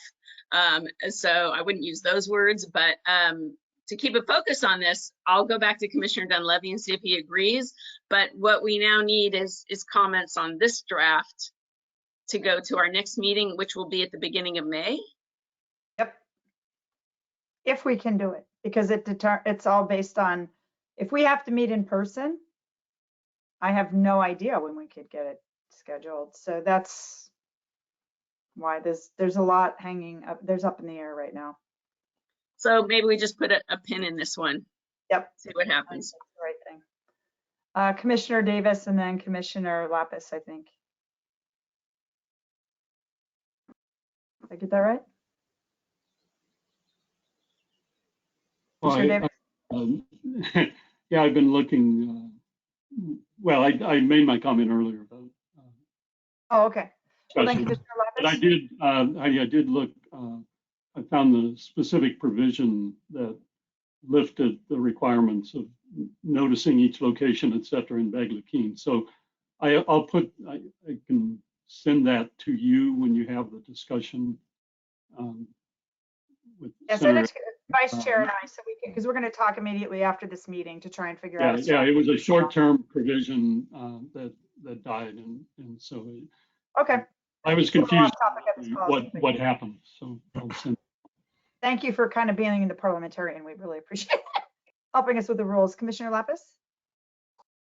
Yeah, I'm trying to think of how to make this comment without in any way violating Bagley-Keene, but I will, I just want to reiterate a comment I made last time, just repeat that I made this comment. And the comment I made last time is any distinction in policy that is limited only to CRV materials will lead to folks doing the opposite of what we want, to not be in the CRV. And so if there's a policy for beverage containers, sure, that would make sense. If there's a policy for all containers, that would make sense. But the CRV should not be the defining factor, because it could create a way to get out of the CRV and actually encourage the exact opposite of what we want. which I think was the point I tried to make last time. So I just wanted to repeat it. Thanks for refreshing our memory. Yeah, and our response would be the same thing last time. It's not that if you use a PVC label, you don't have to be on CRV. It's that it's illegal to use it, period. Illegal to use it. So you can't use it. So it's not a way to get out of jail free. Well, no, I think what he's saying though is they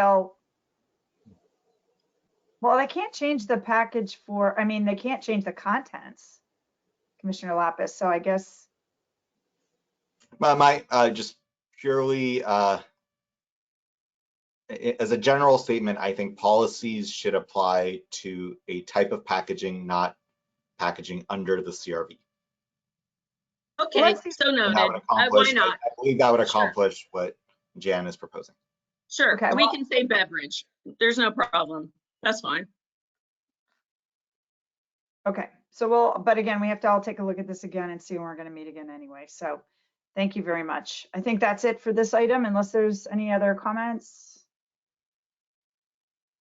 Okay, then we'll move on to agenda item number 8, which is household hazardous waste discussion. This one we've had, actually, it was our first policy that we adopted. It's been amended several times and updated based on new information. And Commissioner Lapis, I think, caught a couple of hanging chads and unfinished business there. So we were going to update it and make it more clear. And Commissioner Ward has, as usual, done the yeoman's the work. So I'll let him walk through it. Thank you. Okay, so looking at this policy, I've highlighted in red, in yellow, the changes or additional language, but essentially we are trying to highlight that containers that have once contained hazardous waste should not be part of the recycling system, and they should be easily identified. As was pointed out in previous meetings, some of those containers are placed in recycling bins with residual materials, and so that creates significant issues both in terms of recycling and what can be done with those resins. And then we also added specific areas of concern, including aerosol cans, rooftop photovoltaic systems, and battery walls, and that we are highlighting those as being appropriate for EPR programs. And then essentially we added that if necessary, products can be banned or take back required. And this is the update on the requirements for labeling, that essentially if it once contained household hazardous waste, the product should be labeled or easily identified so that when it's emptied, the proper management of those containers is clear and those should not be placed in bins. So those are the changes that we've added, and I guess we'll discuss those further at some point. Thank you. I actually quoted that policy yesterday in the testimony on AB 1690 on the vaping products, which I know other people are referencing our policies in hearings this year. So that's again encouraging that our policies are actually making a difference. Thank you again, Commissioner Ward. So we'll go ahead on to agenda item 9. And this, I had sent an email out to all of you just saying what we would discuss today to make sure it was really clear. And again, everybody was BCC'd. There was no back and forth, no other discussion, but going back to that email, because we had, I think, 3 things under here that we were going to discuss. The first one was the precautionary principle update, then the controls on plastic exports, and then the report format, which has been rejiggered by Commissioner Ward to address again the circular economy as the rubric for the policies to be organized. So I'll turn it over to, I believe it's Commissioner Sky on the precautionary principle. Hello again. You should keep scrolling. There's only one small area that I amended on this. There we are. Yes. we've had a lot of really good discussion about some particular products that we wanted to essentially direct the legislature's attention to that are top priority. So you'll see those listed here. PFAS, tobacco products that are single-use and single-use vaping devices and filters, personal care products with PFAS, which is a terrifying thought for those that aren't aware there's PFAS in a lot of personal care products, and then non-recyclable items with embedded batteries or with certain chemicals that are very hazardous.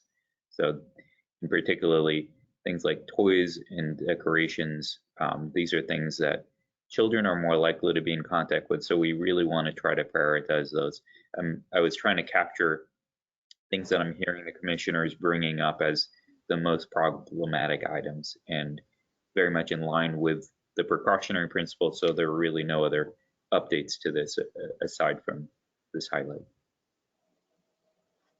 And with no further discussion, we'll leave it there. I know there's legislation right now on the cosmetics. They had a hearing yesterday. It was shocking to me that makeup I've been using my whole life has probably been exposing me to PFAS. And I'm pretty unhappy about it because they weren't labeled to be toxic or dangerous to my health. And yet, oh, it's just water repellent mascara. Oh, no, it's actually putting PFAS in my eye. Very upsetting. And especially young ladies who have, because nothing's warned. They're not being warned. Again, truth in labeling. How do we get to the point where we're allowing this stuff and we have to pass laws to ban toxic chemicals and we haven't been warned that they're even in these products? Very, very concerning to public health. I have a small bit of input, and that is, Commissioner Sky, you should be aware that the US, I think it's EPA, FDA, has recently done a redefinition of PFAS, and they've specifically excluded some things that why they may not be immediately PFAS in their immediate breakdown, they turn into PFAS, so they have the same potential endocrine disrupting properties that PFAS have. And yes, they're everywhere. They're in the receipts that we use. They're used in items used in surgery, which I'm now looking at having to have removed, having already installed them. Yes, they're everywhere. Also, check your dental floss. Yep, dental floss to make it slippery. Cookware, everything. I actually I posted on Starbucks post the other day that they're made the grand announcement that they're removing PFAS from their food packaging, and it said, how do we get to the place where we actually, you ever put it in there and thought it was okay, and now we're supposed to congratulate you for ending our poisoning? I mean, this is completely backwards. Our system is not working to screen out dangerous exposures against our knowledge. And this commission has really highlighted that again, thanks to Jandel for a lot of her work on this. Okay, any other comments on this item? See 1041. Nope, I don't think so. Okay, so then thank you again for your work on this, Commissioner Sky. Commissioner Ward, I think you are up on controls on plastic waste exports. Is that right, Commissioner Ward?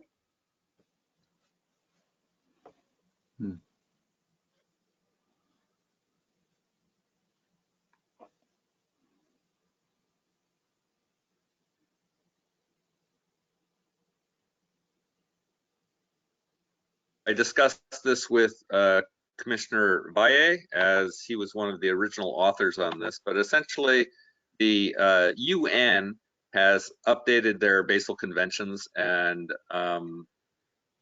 we had made recommendations that California address this, and I've incorporated some of the presentations from the Basel Action Network, but essentially every indication looks like California is still a significant contributor to this global concern. And yet the 175 nations of the United Nations have endorsed a resolution from the United Nations Environmental Assembly to forge an internationally legally binding agreement by the end of that can't be right. I'll fix that date. But essentially they've agreed that there will be a legally binding agreement established to control life cycles of plastics production and recovery. And as California is a significant part of these concerns, it seems to me that we should find a way to constructively engage on these issues. And yet, of course, the United States is not a signatory to the Basel Conventions, and so we're very cognizant that this is a national policy and not a state policy, and so that limits on the kind of advice that we can give. But we can advise that Cal Recycle and the state could advocate that California could work to establish parallel or enforceable penalties that would apply to shipments of California ports applying these rules, such as the export.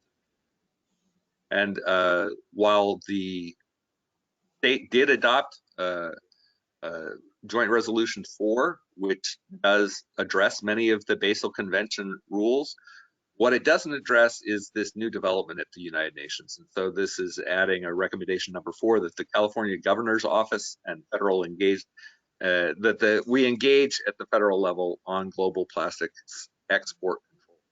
The recommendation is that the Governor's Office should approach the Biden administration to find a way California representatives might constructively engage during the crafting of the United Nations instruments for plastic pollution towards an internationally legally binding instrument. And then the UN resolution is attached in the folder. So I guess I'd be happy to answer any questions or hear input. I have a question. Can you pull that back up, please? Sure.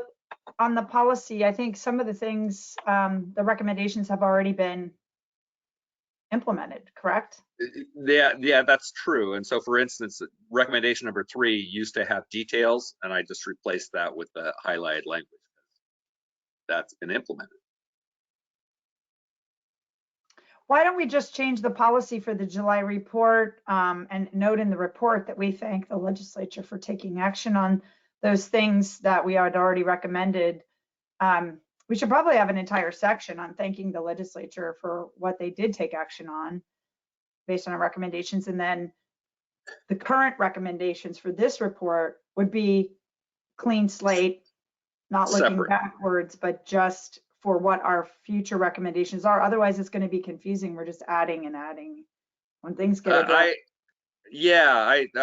really appreciate that input, and I was of 2 minds on it, because I think it's cleaner to keep it separate for a variety of reasons. But because it was still related to this action at the United Nations and the Basel Conventions, it seems so related that it might as well be on the same policy, and it was a little easier to add to an existing policy than to build the background and argument for a new. Oh, no. I just think the whole policy, it just gets updated. It's like updating an existing policy. So you can reference. Okay, so yeah. Okay, so draw a hard line on what was already there and then just add at the bottom. I'm totally good with that, and I appreciate that. I actually had a different idea, but you and I can talk offline. I was just trying to keep it really short and clear, because the more the legislature has to read through and staff, they don't do it. So I'd rather just get all the stuff out of there that's already happened and only make a note of it in the report that thank you for doing all these things. But here's the policy we're asking you to adopt now. Right. And we can say it builds off of other things, but it's very brief. It's not like it's an original recommendation all over again, I guess. Okay. I will try to rework it with that guidance. Unless other people have other thoughts, but, and I see there's a public comment. Yes, this is from Smokey the Bear. The disposable vape pens should not be limited to tobacco products and should include any kind of vape pen, including cannabis vaping. Cannabis dispensaries ought to either charge a deposit and be required to take back and refund single-use vape pens, or there should be a comprehensive EPR program for all single-use vaping. Thank you, Smokey the Bear. I will say that if anybody has opinions on how that bill should go, I suggest you get a lobbyist, because these bills are extremely difficult. The amount of lobbying that has come out of the woodwork, anything tobacco or cannabis related is very high. So we can all talk about what we want, but what's passable and what we're going to get support for in the legislature may be very different. And we need a lot more people on the Army on our side for some of these things to pass. So I'll just leave it at that. And with that, I think we're done on this one, correct? Okay, and then we can move on to the report format, which is also Commissioner Ward. And I just want to note how much we turn to Commissioner Ward on so many policies and the report. And I cannot thank him enough for all the work that he's put in. Well, in this case, I really want to thank Commissioner Toyota, because I think she came up with a really brilliant idea, which is, as long as there's so much discussion about the circular economy, why don't we use the principles of the circular economy as a framework for restructuring the report? I think it's an excellent suggestion, not only because it's a good suggestion in itself, but it's very helpful to find different ways to structure the recommendations so that it's readable and understandable in a larger context. So this is, I've done a lot of cut and paste, but essentially tried to pare it down to the headings of where I'm developing the report structure based on that recommendation. So this section is the how did we get here? Moving on down, I was planning on having, go ahead. I just wanted to build on something because I heard Commissioner Dell earlier talk about the circular economy starting to be a term that we see different entities using as greenwashing. And I wanted to address that because this commission has been at the forefront of taking back terms and using them in a way that's right. And the truth in labeling is a perfect example of that. We started seeing this proliferation of the tracing arrow symbol on everything. And we long ago had discussions about, do we even use that? And we decided, no, we should take that back to what it really means, because people use that as a symbol for what they want to purchase. It's got a halo to it, and we want it to be meaningful. And we should do the same thing with a circular economy. It should have a meaning, and this is what our report should be, the North Star for that. So, and I agree with everything you said. Thank you. Thank you. Commissioner Dell, do you want to say something? If the commission wants to use the term, so be it, but the train's left the station. That ship has sailed. It's a corrupted term, actually funded by the plastics industry. And no, we haven't reclaimed the recycle symbol at all. It's everywhere. There's no proof that it's going to come off products in 2 years. So I'm not going to stand in the way of it, but I really wish we would come up with something unique and innovative for California, not just repeat old terms. Let's not try to reclaim a broken, corrupted, greenwash term. I suggest we come up with something better. I'll weigh in very briefly on this, but my opinion is that no matter what we come up with, the industry has more marketing money to corrupt it. So it doesn't matter. I mean, to me, we just have to decide we're not gonna allow good terms to be abused, and we're gonna call it out when we see abuse. And we're gonna that's what reclaiming circular economy to me is we've got to get back to the basic 3 things of what it means. And if we align our entire report that way, I think it really does help. And spending a whole lot of time on terms is probably not the best use of our time or anybody's time, but we can't beat them. I can tell you, yeah, I don't think we'll be able to beat them with the marketing machine ever. We just got to change the laws and get this right if we can. All right, so we'll go ahead and.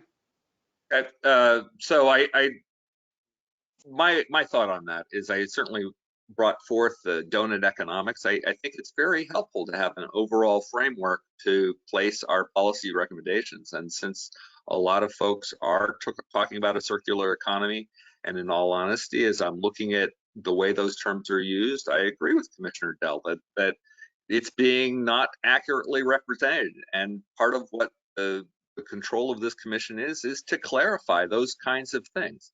And so that's exactly why I think this is a good opportunity to do that. And again, I very much appreciate Commissioner Toyota's suggestion. One of the core bits that I think we can get across in this report that we haven't before is how the circular economy really totally hinges on separating what's called technical materials and biological or biosupportive materials, because technical materials need to have a recovery infrastructure to process and keep those materials in circulation or reuse and refilling. And the biosupportive materials need to find their ways back into our growing environment. And so those need to be biologically compatible. And so some of our concerns about PVCs and PFAS are that those technical materials are making their ways into contaminating the biological stream. So since that's a lot of what this commission has been doing the last couple of years, it seemed very appropriate to drill down a little further on that. So looking at designing out waste and pollution, and I've put some subheadings under these because I think they're not all one thing. Designing out waste includes structural supports for a circular economy, includes separating technical and biosupportive materials. It includes designing for waste prevention and recovery. And then we have keeping materials and products in use. That's, of course, a little bit different for technical and biological materials, but still, that's the next step. And then regenerating natural systems. We don't have a lot of policies on that because that isn't necessarily the focus of this group, but at the same time, it's part of the circular economy and so should be explored a little further. And then finally, in terms of the overall structure, I thought the first couple reports focused on the commission structure and process, and while that was very important early on, I think the core of the report is the policies. And so the evolution of how we came up with those policies, I think, is actually less relevant and can be moved. So that's my current thinking on the development of the report. I'd be happy to take feedback. Commissioner Sky?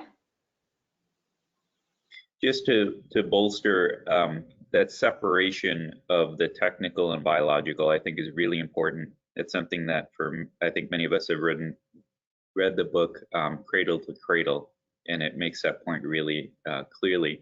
It's why I've tried to avoid using the term organics recycling, not just because there's this idea that we're going to take used food and recycle it into food again, but that we really do need to keep the recycling on the technical side and have organic materials returning really to the earth as much as possible. And it's a very different pathway.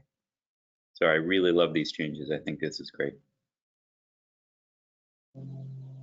I agree with you. And you know, nature is circular. We've interrupted her systems with our own man-made materials that aren't circular. So we've got to keep those separate and definitely not allow them to escape and pollute. So, and I'll just plant a seed because it's one of the things that I came across, and I think you should all be aware. In some of the prelude information leading up to the United Nations resolution I referred to in the last one, since 2018 globally, there has been over 1 ton of plastics produced per person on the planet every year. And since that time, it's gone up. And so again, I emphasize plastics and plastics recovery is a production problem. But you might ask yourself, what's going to happen to that ton of plastics that somehow is produced on my behalf that nobody's asked me about, but somehow doesn't exactly have markets, but it will be produced, and there's going to be more again produced next year. What are we doing to address this situation? It's a core question. Me, part of it is that that ton of plastics, none of it can be represented as it should be going into the organic stream, because it shouldn't. That creates problems down the line. And with that level of production, if we're not clear on that point, we will lose. Commissioner Ward, one thought I had on structure and management, I totally agree. The report should be focused on the policies. Can we move, I think it's still important to have somewhere documented how we've set ourselves up this last year, and put that in an appendix, like we can mention at the very beginning, how we've established ourselves and how we operate is in attachment A, appendix A, if you care to get into any more detail, but it's not in the report. Main body. Does that make sense? Okay. Okay. Anything else on this? I don't see any comments. I like it. I think it's great. Thank you again, Commissioner. Thanks, Sarah. Good, really good idea. Yep. Really good idea. Okay. Well, it's just an idea until you guys put it together. So you did. It's fabulous. Thanks. Thanks for all the work that you do. Okay, so now we can put meat on the bones. And I'm happy to help on little bits, Commissioner Ward, if there's bits I can help with. Okay, so then we'll go ahead and we're at 11 a.m. We're going to move on quickly to agenda item number 10, which is commission structure and management. This is where I was going to bring up structure and management of this commission. And what do we do? I think at this point, there's no point in discussing it further, in that Commissioner Vice Chair Valle and I are going to talk immediately after this meeting. And we're going to try and get in with the member, Senator Eggman, right away to discuss the status of the commission, the importance that we continue, but we be given the tools and see how that could be, you know, and then bring that back to you all. And I think at this point, we just leave the May 4th meeting. Let us try to figure this out and then set the agenda, which has to be set and posted 10 days in advance. And if we have to meet virtually by listing someplace, that may be the only way to do it. I don't want to have people in my home. I'm sorry, not that I don't love everyone out there, but that's weird. So I'm going to try and find a place to be that's public, if that's how we have to do it, to at least have a meeting at the next location. Or maybe one of my friends with an office can let me hang out with them during this. So, and others might be in the same position, I don't know. So that's how I would proceed. Does anybody want to weigh in on that? Okay. Just briefly, I was going to offer for anyone in the LA County area, I'm back in the office and I'm happy to make a space available that'll accommodate a larger number of people. And I expect there'll be clusters where some of that makes sense for some folks. I know it's going to be a hardship, so I'm really hoping the legislature figures this out. We've seen this coming for at least a year, so I'm a little disappointed we didn't have a better plan in place. And from my standpoint, coming from Del Norte County, I absolutely could not make these levels of meetings. And I would, you know, maybe it's a little self-serving, but I am proud to be a rural representative on this commission. And I think rural representation is necessary. And having every meeting in Sacramento or in a centrally convenient facility is almost by definition inconvenient for. Thank you. And I think that's exactly what we've learned during COVID, is access is increased for a whole lot of people. So, and that's why I think they're discussing Bagley-Keene changes at the state level, which is what I know the Vice Chair and I will look into. Commissioner Schneider? Thank you, Chair. The city of Millbrae would be happy to come up with a space. Our EOC, our Emergency Operations Center, is a regional hub for large meetings, so it could handle this full committee. Because it's an EOC, it has TV screens set up on that, and we are right next to SFO and a BART and a train station. But maybe one of the ways to do it is if Kobe can pick up the Southern Californians and we can pick up the Bay Areans, maybe the state, if we go that way, will allow us to have several regional spots, and someone like Commissioner Ward could dial in on that. And we've got the screen for it. We'd have to do a little finagling to figure out how to do it. But just know that that's there, and we are a transit hub. Thank you. I think there's just problems for people who are way out, and for Bay Area that might work great. Thank you for that offer. And thanks for coming, because I know you had some issues this morning, so thanks for making it. All right, well, I think that's it on this. We'll just report back as quickly as we can.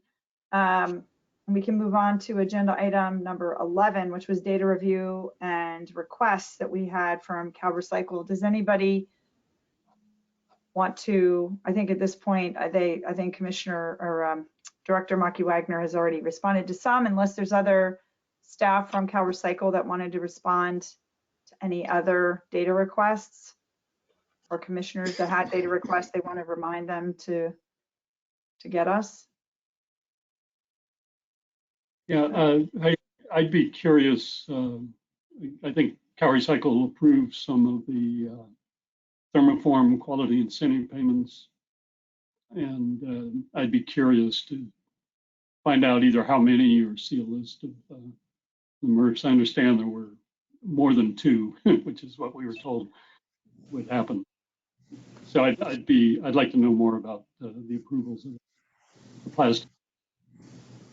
I'm sorry, so you'd like to know more about the approvals of the QIP payments?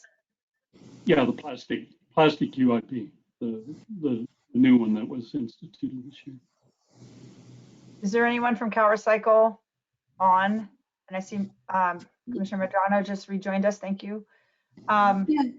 Hi, Commissioner Davis. This is Zoe, and we'd be happy to look into that and get more information for that on you. Okay, thanks.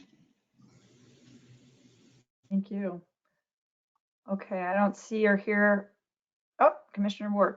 Yeah, well, and maybe I should have been more pointed, but for instance, in the final report, Commissioner Sky has produced a lovely table indicating the pieces of legislation that related to the commissioner's policy recommendations. But like I said, some of those policy recommendations, such as the waste prevention for outreach for CalRecycle, was really specifically focused at CalRecycle, and I didn't hear any specific response. And I'm really hoping that we don't have to like search CalRecycle's website and make phone calls to figure out, did you do anything on that? I really would like a more methodical review of the policy recommendations from this commission that were directed at CalRecycle and what CalRecycle has done. And while I appreciate the qualitative report we've had, we actually need something that's a good deal more specific. Otherwise, we're still kind of floundering as to, has anything been done? Or who do we call, or who do we ask, and where are we going to find the time to inquire about these? So I still have that concern. Commissioner Ward, thank you for that question and that feedback. And I'll get together with the director and we'll get back to you on that specific data request as well. Because in general, I want to include in the report all of the good things that CalRecycle is doing, and I want to indicate that well, and I don't want to have it reflect poorly because we don't have that information. Understood. Thank you. Okay.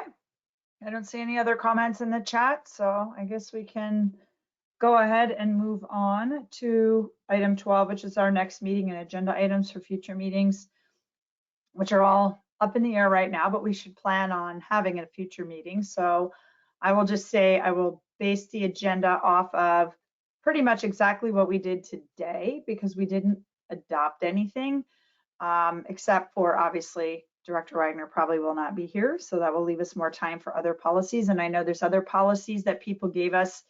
I think Commissioner Toyota had one that would be brought up at the future meeting. So you can still be working on policies and proposals and send them to us for the next meeting. I will need them to get on the agenda as a separate item. We have to have them like 12 days in advance of the meeting. So that would be, in the next 2 weeks. So I think that's all we can say at this point. And we'll just plan on the May 4th meeting, 9 to 12.